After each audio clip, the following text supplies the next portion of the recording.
Mis queridos hermanos y amigos, sean todos nuevamente bienvenidos a este video con el pastor Alfredo Gavarri. Bien, al igual que la semana pasada, vamos a continuar con este tema que habla sobre el mensaje del ministro. Amén. Y no se trata de dar un estudio o unas indicaciones de cómo debe de ser la hermenéutica, la homilética o la teología de un ministro, ¿no? De hecho que el ministro pues tiene que tener estas cosas ya, ¿no? Pero yo considero que a veces hay asuntos o cosas que no se dicen demasiado, ¿no? Y a mí me gustaría comentarlas un poquito con ustedes para también ayudarles para que su mensaje pues sea un mensaje más efectivo, un mensaje que pase mucho mejor. Amén. Bien, he preparado una segunda parte, entonces, un pequeño PDF para que podamos ir viendo poco a poco y revisemos algunos textos interesantes en la palabra de Dios. Amén. Ok, vamos entonces a ir leyendo. A ver, vamos a poner esto más chiquito. Así, por aquí. Bien, entonces, en la segunda parte, ok, de la predicación eficaz de un ministro. La segunda parte. Bien. La predicación del ministro, sí o sí, como nos indica el título, debe ser un mensaje que sea eficaz. Amén. La semana pasada, si se acuerdan, hablábamos de que nosotros somos vasijas de barro. Y estas vasijas de barro deben de estar limpias. Amén. Y es el todo, digamos, en este asunto. Si queremos que el mensaje pase, que el mensaje sea eficaz, pues primeramente hay que considerarnos como esos vasos que han de estar puros. Amén. Por ahí empezamos bien. Después vamos a dar algunas recomendaciones más en estas reflexiones. Amén. Bueno, y como digo, sí o sí la predicación de este mensaje se debe de convertir, debemos esforzarnos en convertirlo en algo eficaz. Amén. Bueno, en 1 de Timoteo, capítulo 3, versos 14 al 15, nos dice algo que vamos a considerar en el día de hoy. Mira cómo dice la palabra de Dios. Dice, esto te escribo, aunque tengo esperanza de ir a verte, para que, si tardo, sepas cómo debes conducirte en la casa de Dios. 1 Timoteo 3, 14, 15. Bueno, sabemos que en el primer capítulo de 1 Timoteo, Pablo dice, como te encomendé, ¿no? Que te quedases en Efeso, ¿ok? Es decir, que Pablo deja a Timoteo en la iglesia de Efeso como encargado, como responsable. eh, Podemos decir que lo deja al cargo de la iglesia de Efeso. ¿Ah? Es un pastorado que se supone que no es sencillo y que no es fácil y que necesita todo el apoyo y todas las recomendaciones de su líder, por así decir, ¿ah? De su líder que es más anciano que él, que es Pablo, y es quien se encarga de la preparación de Timoteo. Bien. Muchas cosas podremos decir en este video, ¿ok? Pero vamos a intentar hacer un video corto, un video ameno y un video lleno de buenas reflexiones. Amén. La primera reflexión que vamos a hacer es de que nosotros todos los predicadores, todos los ministros, necesitamos un anciano por encima de nosotros, necesitamos un responsable, necesitamos alguien que esté pendiente también de nosotros. Nosotros estamos pendientes de las ovejas, necesitamos alguien que esté también que esté pendiente de nosotros. Amén. Alguien que nos vigile, alguien que nos controle, alguien que, ¿verdad? Tenga cuidado también de nuestras vidas. ¿Eh? como Timoteo con Pablo. ¿Cuánto nos gustaría a más de uno, verdad, tener a un Pablo detrás de nosotros? Amén. Qué bonito, ¿no? Ok. Fíjense que este texto nos dice, te escribo. Eh, es evidente que ha habido una correspondencia de cartas entre Pablo y Timoteo. Aunque esas cartas no las tenemos, no nos han llegado, y hay un número de cartas que no nos han llegado, ¿ok? Pero es así, ¿ok? Tenemos Primera de Corintios, aunque en realidad es la segunda carta, ¿ok? La primera es la segunda de Corintios, la segunda sería la tercera, ¿ok? Y hay algunas cartas incluso que no nos han llegado, no han llegado hasta nosotros, hasta el día de hoy. Bueno, no se sabe dónde están. ¿Ok? Pero lo que tenemos, con lo que tenemos en la Biblia, yo creo que es más que suficiente para que podamos, por lo menos, saber conducirnos. Pero bueno, como les digo, ha habido una correspondencia entre Timoteo y Pablo. Amén. Timoteo ha sido dejado al cargo de la iglesia de Efeso. Y claro, imagínense un joven Timoteo, jovencito en los dos aspectos, tanto en el espiritual como en el humano, joven en las dos cosas.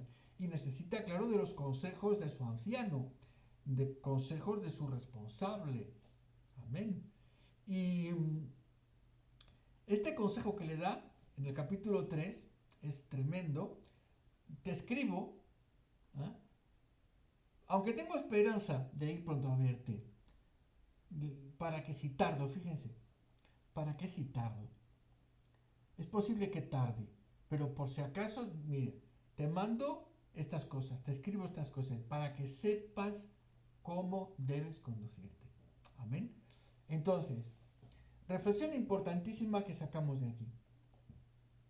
Tenemos que tener la suficiente humildad nosotros, ministros, de reconocer que todo no lo sabemos. Nosotros todo no lo sabemos y necesitamos siempre de personas con más experiencia, con más talante. ¿Okay? Nosotros no somos la última Coca-Cola del desierto. Nosotros ya lo sabemos todo, No, eso no. No sabemos todo. No pretendamos que ya lo sabemos todo, porque hemos pasado por una escuela de teología o porque hemos hecho estudios en una tal academia, ya lo sabemos todo. No. La vida nos tiene que enseñar. Los hermanos nos enseñan. Amén. Gloria al Señor. Hasta el hermano más pequeño, o que consideremos más pequeño de la iglesia, puede enseñarnos mucho y puede darnos grandes lecciones. Amén. Primera cosa entonces que debemos de asimilar para que nuestra predicación sea eficaz es: nosotros no lo sabemos todo y necesitamos de consejeros y de ancianos. Déjense aconsejar por los hermanos, déjense aconsejar por los ancianos de la iglesia, déjense aconsejar. Amén. Usted no lo sabe todo, don Sabiondo. No lo sabemos todo. Bien. Eso en primer punto. Otro punto que vamos a tratar, y es un punto que considero muy interesante y que es de los puntos que trataron conmigo desde el principio mis primeros pastores. O sea, los primeros pastores que yo he tenido, los 2-3 primeros pastores que he tenido en mi carrera, insistieron en estas cosas. Y doy gracias a ello porque he tenido gente conmigo muy competente, gracias a Dios. Amén. Y nos habla este punto sobre la sanidad interior del ministro. Amén. Sanidad interior del ministro. hemos visto en ocasiones que cuando una persona habla a través de un sentimiento que tiene, que sea de, por ejemplo, de frustración, si una persona habla con un sentimiento de frustración, ¿okay?, lo que va a transmitir, ¿okay?, no va a ser nada bueno. Cuando uno habla con ira, cuando habla con ira, ese mensaje que va a transmitir no es nada bueno. Cuando uno habla en su corazón con heridas en el alma, todo lo que hable estará impregnado, teñido, con ese sentimiento. Cuando uno se siente, si es que alguien se siente culpable de cosas de su pasado, cuando uno habla, pues esa culpabilidad la arrastra en su diálogo. Ahora imagínense un predicador, un ministro que carece de esa sanidad interior en el alma. Cuando habla, ¿cómo es su mensaje? Amén. Ahí estamos. Bueno, entonces, estas cosas que me enseñaron a mí, pues las transmito para que ustedes también las sepan. Amén. El ministro debe de tener una sanidad interior muy importante. Y no es que uno cuando viene al Señor, ¿no? Viene al Señor y como que en 2 días todo desaparece, ¿no? Porque así no es. Y así no funciona. Sería muy bonito que uno viene al Señor, ¿verdad? Y las heridas del alma, las heridas del pasado, las heridas de la niñez, y el carácter que no conviene, ese temperamento que no conviene, ¿ok? Esa personalidad que se ha desarrollado durante los años, ¿verdad? Y todo como que va a cambiar en un 2x3 y no es así, no sucede así, ¿ok? Si es cierto que, claro, el Señor opera en nosotros grandes cambios, claro, por supuesto, amén, pero hay áreas de nuestro corazón, áreas de nuestra vida que necesitan, sí o sí, un proceso más largo, amén, un proceso en el cual Dios va a tratar con nosotros en lo más adentro de nuestra alma y va a pasearse el Espíritu Santo en el interior de nuestro corazón, recorriendo los pasillos más recónditos del alma, los lugares más oscuros y más profundos para traer una sanidad real y verdadera. Amén. Dios tiene que obrar en todo nuestro pasado. Amén. También en las cosas del presente y por supuesto seguir después en las cosas del futuro. En todo tiempo necesitamos esa sanidad. Amén. Hay 3 cosas que he subrayado acá, que es el carácter, el temperamento y la personalidad. Amén. Son 3 cosas que van más o menos de la mano, ¿ok? El carácter, que lo podemos describir más o menos, ¿no?, como esa naturaleza que acompaña. Por ejemplo, podemos hablar de una piedra y de su carácter, es decir, las características que me hacen reconocer una piedra y la forma o la composición y la contextura de esa piedra, ¿ok? Si es fina, si es rugosa, etc. Eso nos habla de la naturaleza y es lo que nos transmite más o menos, ¿ok?, el carácter de una persona. Amén. El carácter, claro, se va formando desde niño. Uno desde niño forma su carácter.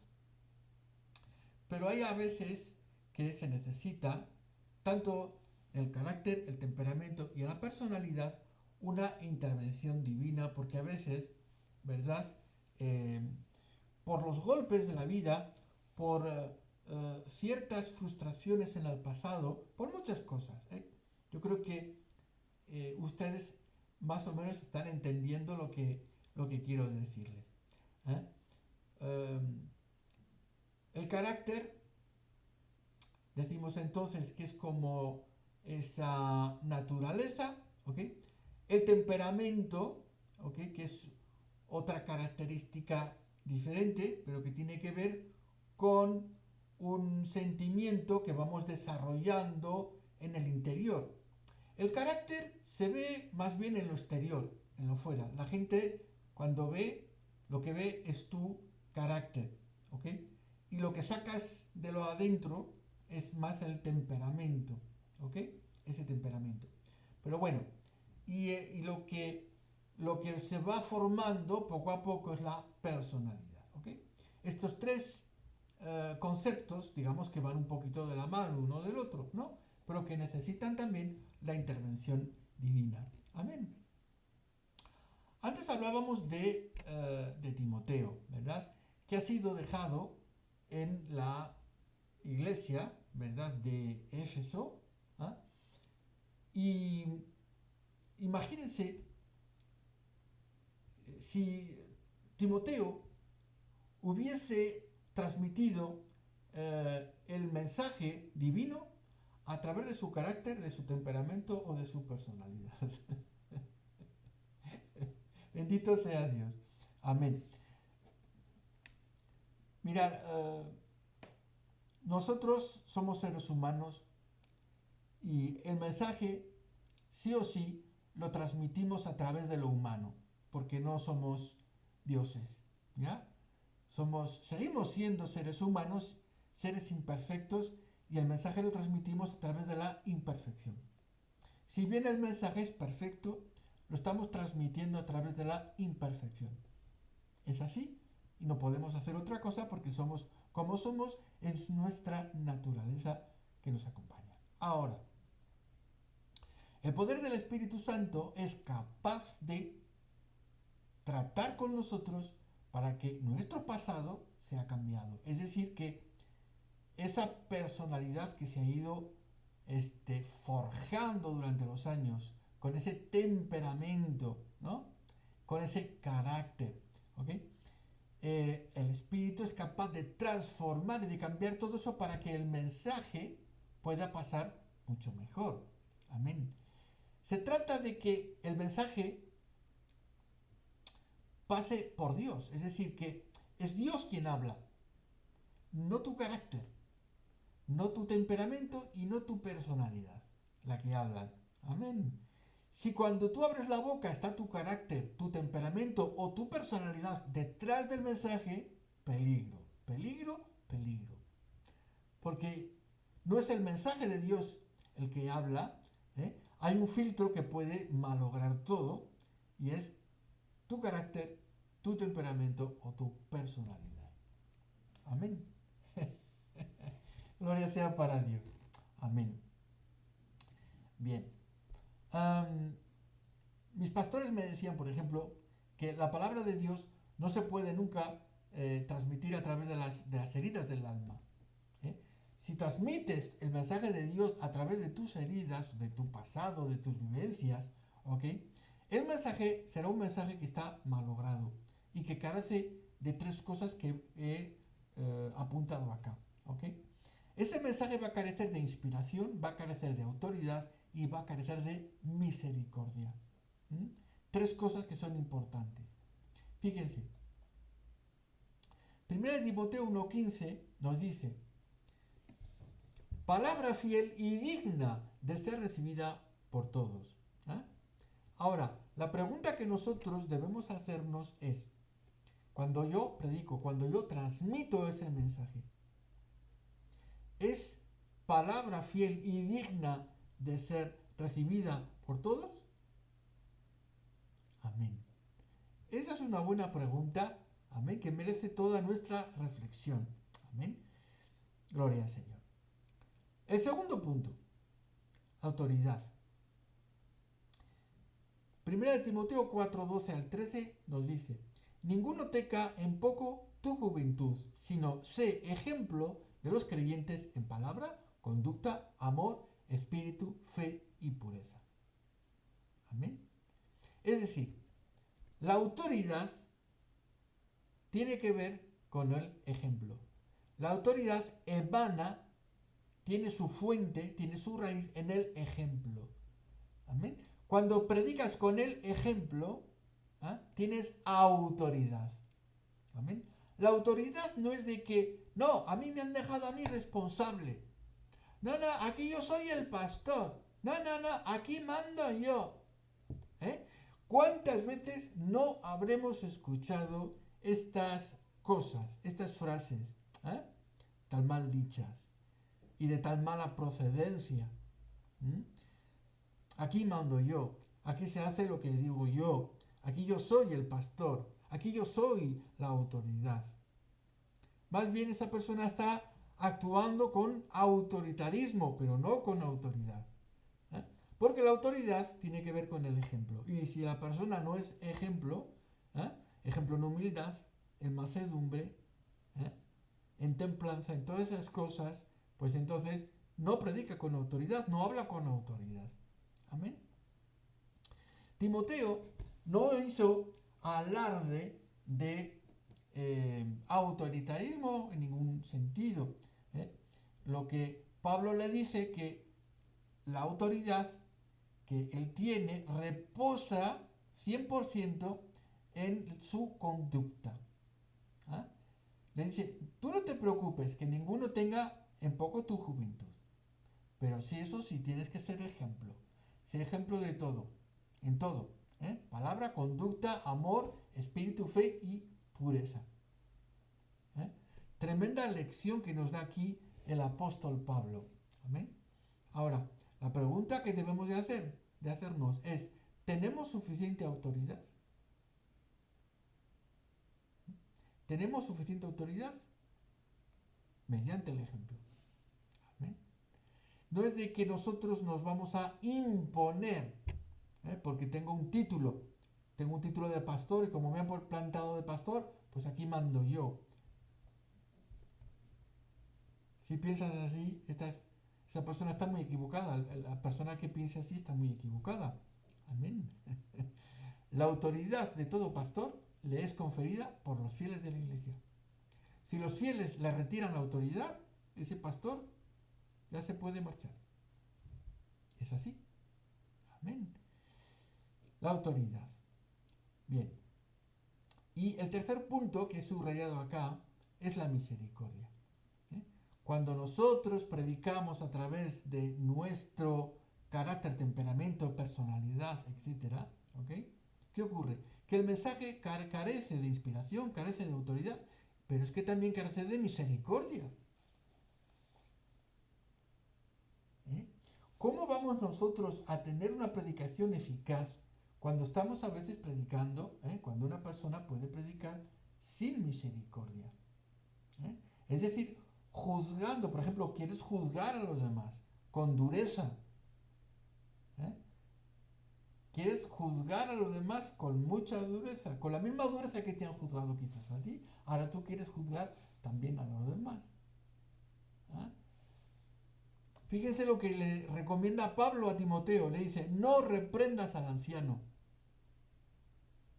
O sea que tienes que respetar las canas. O sea que tienes que respetar a quien tienes delante.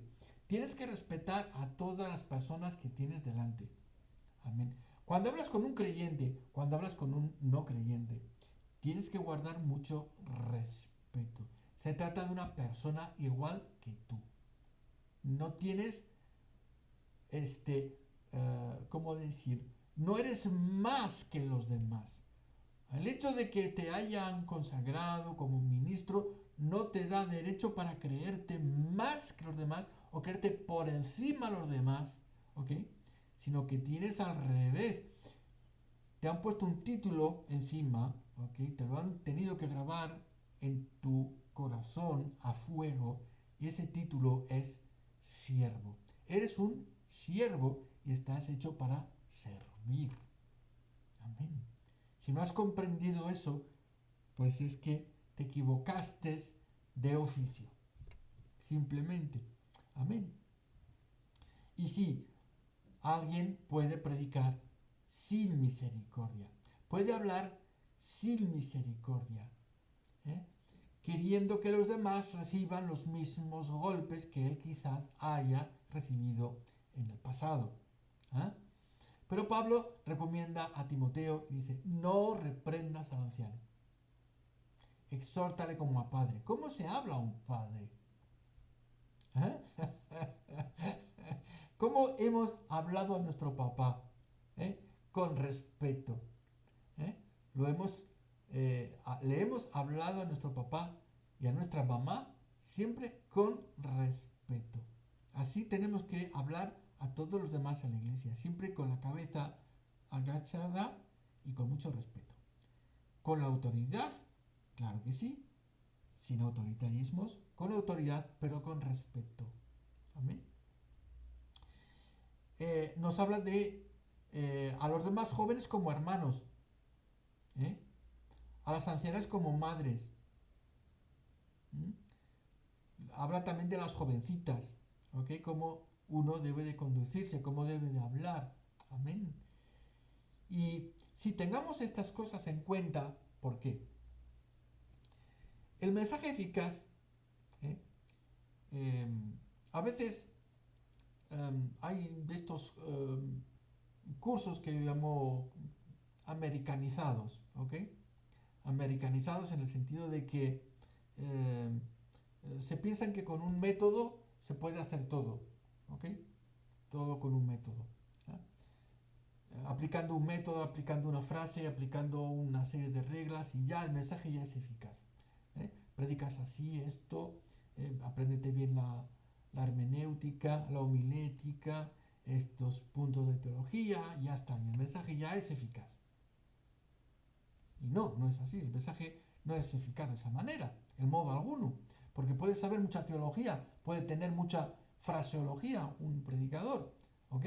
Puede saber mucha homilética, puede tener mucha dialéctica, ¿eh? Y puede tener mucha, ¿cómo decir?, hermenéutica, es decir, que sabe interpretar bien la palabra de Dios, etcétera, etcétera. Pero si tú no sabes tratar con humanos, porque el caso es que aquí tienes que tratar con humanos, no con animales. El hecho de que se llamen ovejas, ¿ok?, no te da derecho de que los trates como animales, que son personas, ¿ok?, que son tus hermanos en Cristo, que representan la iglesia, la amada del Señor. Amén. Ay de ti si maltratas a la iglesia. Amén. Entonces, el mensaje eficaz es el mensaje que se hace a través de un corazón que ha sido sanado en todas las cosas del pasado. El carácter. ¿Eh? Ese carácter a veces que puede ser áspero. ¿Eh? Ese temperamento que puede ser a veces colérico. ¿Ok? O todo lo contrario, puede ser un temperamento muy flemático, un temperamento que se deja moldear por cualquiera. Tampoco. ¿Ok? Me gustaría que mirasen un poquito esta serie de puntos, ¿ok?, que buscasen un poco las definiciones. Aquí yo no les puedo hablar de todo porque no tenemos tiempo, pero les dejo a ustedes que investiguen un poquito. Amén. Es importante, como digo entonces, de que el predicador no solamente se ha de preparar intelectualmente, que también, amén, y en la oración y en la consagración, que también, amén, pero también debe dar lugar a la sanidad del espíritu en su vida. Hay muchas áreas que el espíritu debe tratar en la vida de un ministro. Amén. Que toda la gloria, la honra y la adoración sean siempre para nuestro Señor y Salvador Jesucristo. Saben, ya terminamos con esto, que el mayor problema al que se enfrenta un ministro es a su propio orgullo, es decir, a reconocer que sí necesita sanidad en algunos puntos, en algunas áreas de su vida. ¿Ok? Que no importa que te llames ministro, que te llames pastor, que te llames lo que sea. Amén. Sigues siendo una persona necesitada de la gracia divina. Amén. Pues espero que estas reflexiones les ayuden a todos ustedes. Amén. Y bueno, pues con la ayuda de Dios nos vemos la semana próxima. Amén.